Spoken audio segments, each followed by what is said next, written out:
Hai, namaku Sabrina. Apa ada banyak orang dalam hidupmu yang mencintaimu karena dirimu sendiri, bukan karena uang, kesuksesan, atau kecantikanmu? Jika kamu dapat menyebutkan setidaknya satu orang, kamu harus menganggap dirimu sangat beruntung. Sepanjang hidup, aku telah dicintai dan dibenci karena kecantikanku. Kecantikan apa yang kamu tanyakan? Aku akan menjawab. Suatu kali, aku benar-benar cantik, tapi aku dibuat botak seperti ini dengan paksa. Hal yang pertama, alam menghadiahi aku dengan wajah yang cantik, sosok yang halus. Tapi yang paling penting adalah rambut panjang yang indah. Rambutku adalah hartaku. Semua orang di sekitarku mengaguminya. Aku tahu bahwa aku harus menggunakan kecantikanku. Aku adalah anak ketiga dalam keluarga. Ibuku tidak peduli padaku. Dan ayah tiriku yang mabuk sering menatapku dengan senyum yang menakutkan. Aku dibiarkan sendiri dan mencoba untuk keluar dari kemiskinan ini dengan cara apapun. Ketika aku berusia 16 tahun, semuanya akhirnya berubah. Suatu ketika, saat aku berada di jalan, seorang pria muda yang tampan mendekatiku. Namanya Hook. Dan dia adalah seorang fotografer terkenal. Dia benar-benar jatuh cinta dengan rambut emasku. Hook menawarkanku untuk menjadi modelnya. Aku bersumpah dia mengatakannya seolah dia memintaku untuk menikah. Aku setuju dan segera. Aku meninggalkan kehidupanku yang mengerikan dan pergi bersamanya ke California. Aku benar-benar menjadi model. Aku rela dibawa untuk mengiklankan sampo, kosmetik, dan pakaian. Fotoku menghiasi setiap papan iklan ketiga di Los Angeles. Hidupku seperti di surga, tapi itu tidak lama. Hanya selama 6 bulan. Aku akhirnya mengandung anak Hook.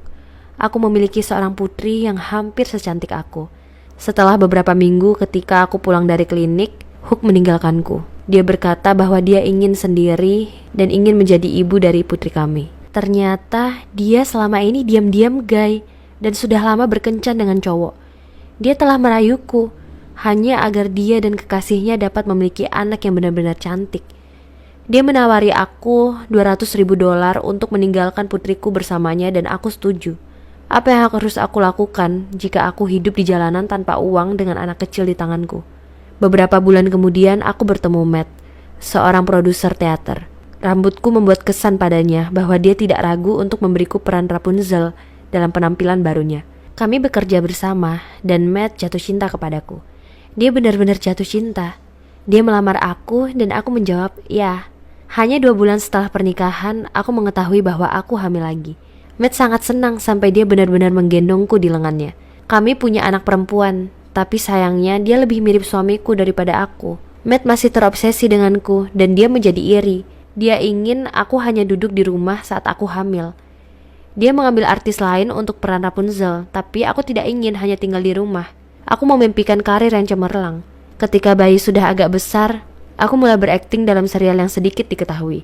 Pada satu titik, mitra aktingku adalah Rodrigo, orang Latin Amerika.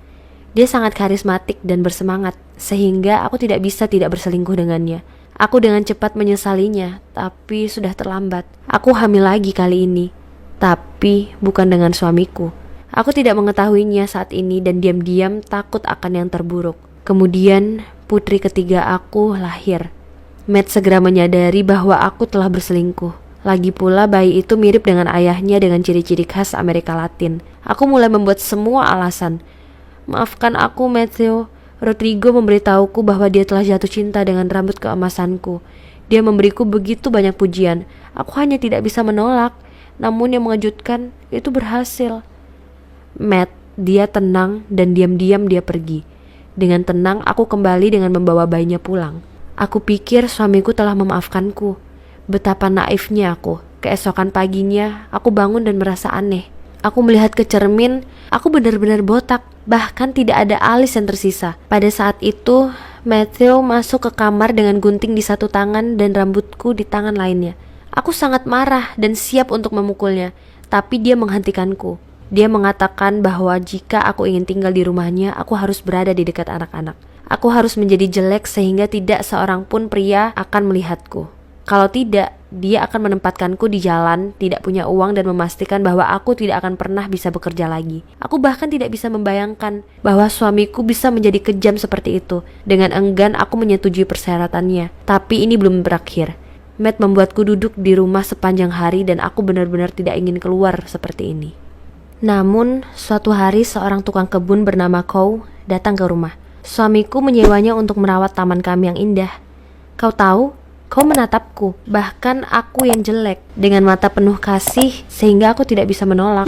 Kau dan aku menjadi sepasang kekasih. Dia mengaku padaku bahwa dia mencintaiku bukan karena rambut atau kecantikanku, tapi untuk jiwaku dan hanya untuk diriku sendiri. Dan kau tahu, aku hamil lagi. Aku yakin kau adalah ayahnya. Aku mengatakan kepadanya tentang hal ini dan dia menyarankan agar aku menyerahkan segalanya dan pergi bersamanya ke tanah kelahirannya, Vietnam. Aku tidak tahu harus berbuat apa. Apakah aku bodoh? Aku cinta kau dan ingin bersamanya, tapi pada saat yang sama, aku tidak ingin meninggalkan anak perempuanku atau rumah yang indah ini. Aku membutuhkan segalanya di sini untuk menjadi lebih baik dan untuk kehidupan yang nyaman. Berbicara tentang Vietnam, apa menurutmu itu surga yang melekat di hati? Aku benar-benar takut membuat kesalahan yang tidak dapat diperbaiki dalam hidupku. Aku ingin kehamilan ini menjadi yang terakhir bagiku. Tolong beritahu apa yang harus aku lakukan.